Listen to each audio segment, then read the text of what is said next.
Hi, I'm attachment specialist Adam Lane-Smith, and today I want to share a topic that a lot of people have asked about. A lot of people. The top 3 things that you can do to keep your girlfriend happy in a relationship. 3 key steps. I've read books about like the care and feeding of blank. Look at this as the care and feeding of your girlfriend. I know that sounds patronizing. I don't mean it that way. This is honestly about love. It's about legitimate love. It's about keeping her happy, not as in happy wife, happy life, she's my goddess, I need to take... No, not like that. How can you care for and nurture a girlfriend that you love and who loves you?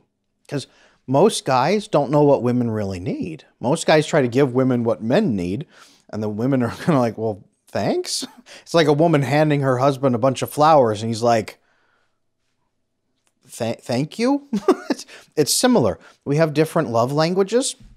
Different love languages happen, but also men and women. We also need things a little bit differently, typically.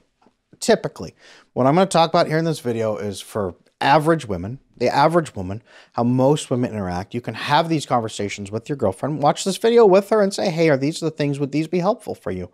And she'll probably watch it and say, this guy's a genius. I hope so.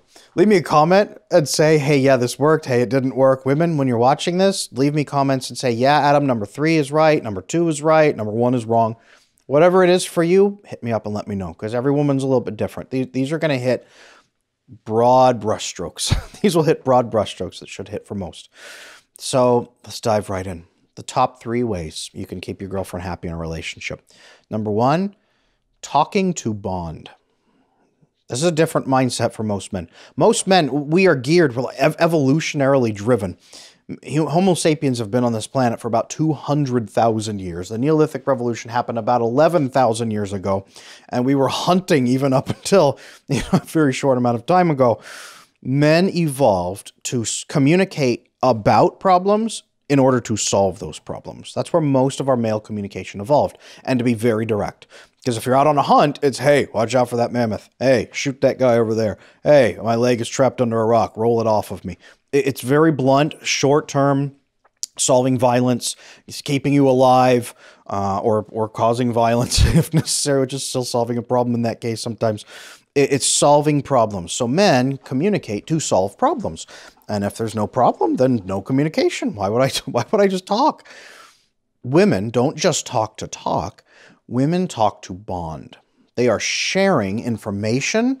They're sharing intimacy. They're sharing vulnerability. They're sharing feelings. They're also listening and saying, you are so worth my time. I am happy to listen to you talk about whatever this might be, about your concerns. They empathize with each other. They sympathize. They care for each other. They spend that time. And it also means they're spending time around each other relaxing. They're not just trying to solve a goal, and they're not just here to as a transaction. They're here to share warmth and time with you. And it releases a lot of oxytocin bonding, a lot of serotonin. It releases all kinds of good hormones that bond you and make you feel good and fulfilled.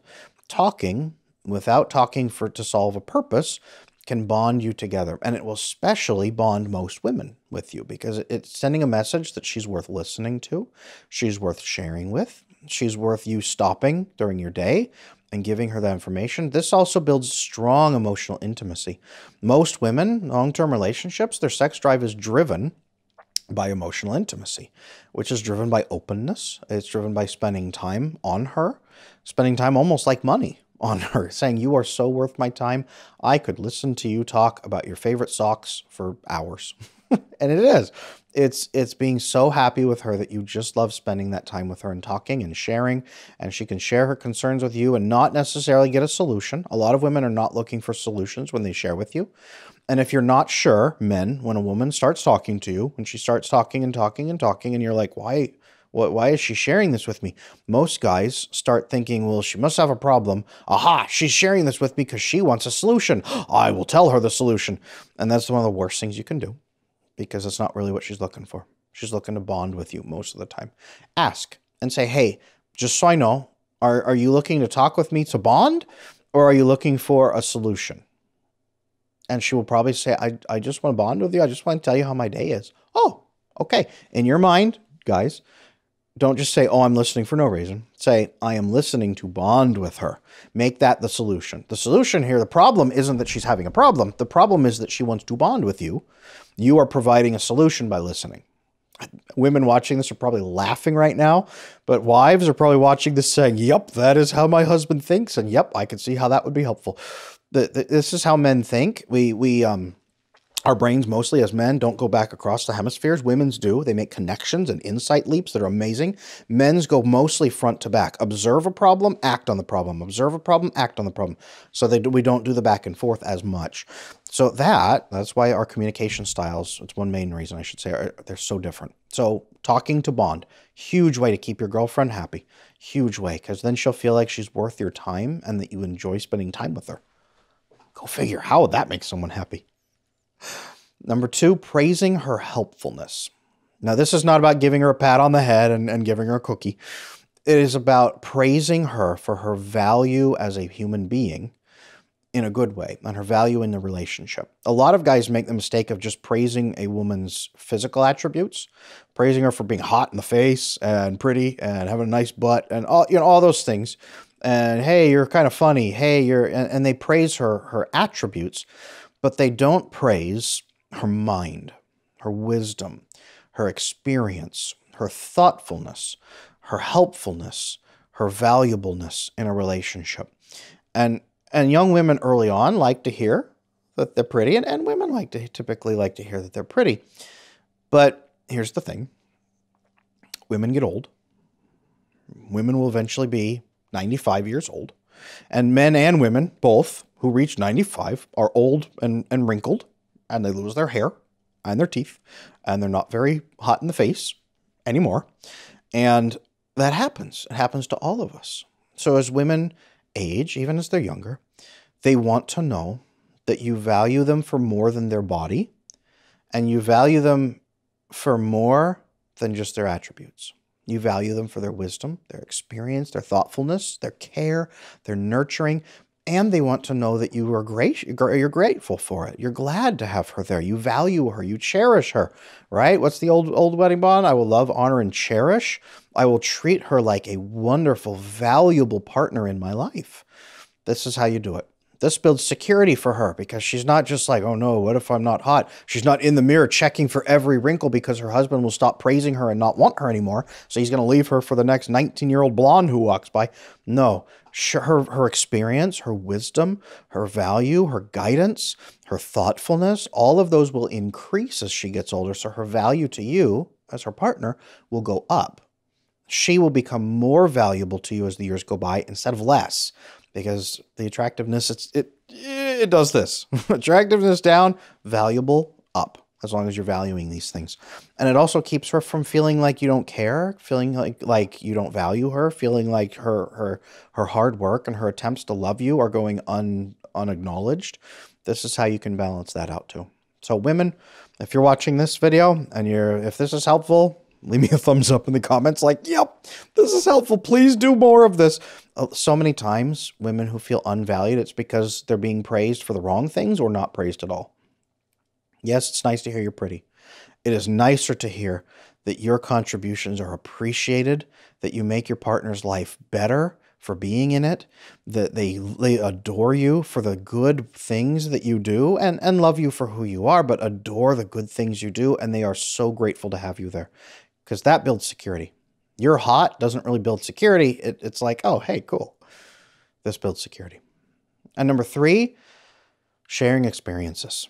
Share experiences with your girlfriend. So men tend to bond like this. We bond with vasopressin through solving stress and problems together. Then we say, hey, this person's cool. I can trust them.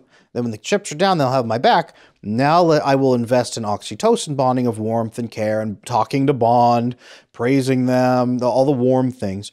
Women tend to bond. Most women tend to bond the opposite way. We bond first through talking, through caring, through nurturing, through getting to know each other, understanding each other's principles, learning to predict each other's behavior so we're safe and stable. Then we are willing to trust that person in vasopressin bonding with a little bit of stress because we know that person won't abandon us halfway through. And marriages and relationships go through seasons. of passion up and down, of like, hey, we're so bonded, it's so great, the oxytocin is flooding. And then one of you will say, man, I think we're kind of stuck in a rut. It's kind of boring. That's the brain saying we are not vasopressin bonded together. Let's introduce a little stress. And let's relearn that we are valuable teammates when there's stress and solve the stress together. Then passion comes back up. You know how they say passion dies in a marriage? No, it goes right back up as long as you manage it properly. And you're going through these things together and your brains will like each other. Sharing those experiences are crucial during a relationship to go through the seasons. It's how you shift from winter back into spring. It's how you do that. And you experience a second honeymoon, then a fifth honeymoon, then a 40th honeymoon. That's how you do it. The passion comes back that way. So sharing experiences together is huge for this. Going to new places, taking a dancing class, taking a cooking class, going to batting cages if you don't normally do that, going bowling if you don't normally do that, doing puzzles together so you're solving a little piece together. If you are building birdhouses in your garage or in your shop or in your living room, build birdhouses together. They're going to be terrible when you start off. They'll get better as you go. You can give away as gifts, and she can say, hey, look, we can give this away to my aunt. She'll have a great time. That right there, sharing experiences, it signals to her, number one, that both of you are vasopressin bonding, so you'll both like each other more because you'll say, wow, I can trust this person. And number two, it lets her know that you consider her valuable instead of a liability when you are going into battle, when you're going to challenges, when you're facing new things. If you pull out the IKEA shelf that you're going to build together and you start screaming at her halfway through because she's not handing you the right tools, opposite problem, opposite. But if you say, I got to build this IKEA shelf and I need your help, and then you do it together and you're calm and gracious, even when you're both yelling 4-letter words and you come out of it and then you have a drink together and you say, great, cheers to us. We did it. Look at this shelf. It probably won't collapse and kill us. It looks fairly decent. That right there, good team building experience, new experiences, share new experiences. This is why a lot of women, when the boredom sets in, they say, hey, we're stuck in a rut. Can we do something new? This is why they're trying to build this experience. And it tells them that they're valuable to you because you take them along on those experiences instead of leaving them at home and you go and have the experience. That tells them you're bonded with them and you want to grow the relationship. More security. These three pieces, talking to bond, praising her helpfulness, and sharing experiences, those 3 pieces, if you can do these 3 things, you can keep her happy and fulfilled in that relationship as long as both of you have good attachment. And even if you don't, all 3 of these pieces can start renewing some of that attachment, healing that attachment, fixing it together. Talk about it. Go back and watch my videos. What is attachment on this channel? That's great. Adam Lane Smith, what is attachment? Work on that if that's a problem. But once you start working on that, these 3 pieces will build tremendous emotional intimacy. This right here is how you keep a happy, healthy relationship, how you can grow it into a marriage. It's also how you can boost the female sex drive later on in a relationship, because this will send it through the roof. And that can make both of you happy. So thank you for watching. If this has been helpful, guys, if you're shocked at any of these, leave me in the comments like, can you please elaborate a little bit more on number 2? What does that mean? Or, hey, what kind of experiences should I expect? Leave me comments if you're not sure. Do that. Women, if this has been helpful and you're watching this, you're like, wow, this guy has no idea what he's talking about. Leave me that and share me your experience instead. What are your top 3? If you're saying, yeah, dude, this guy's got it, and especially number 2 is missing in my marriage, number 3 is missing in my past relationships, leave me those comments too. It's helpful because people can see them. Guys can see that and say, I get it. Look at all these women agreeing with this. So if these are helpful, let's help out as a community here. It'll be good. I'm Adam Lane Smith. Thank you for watching.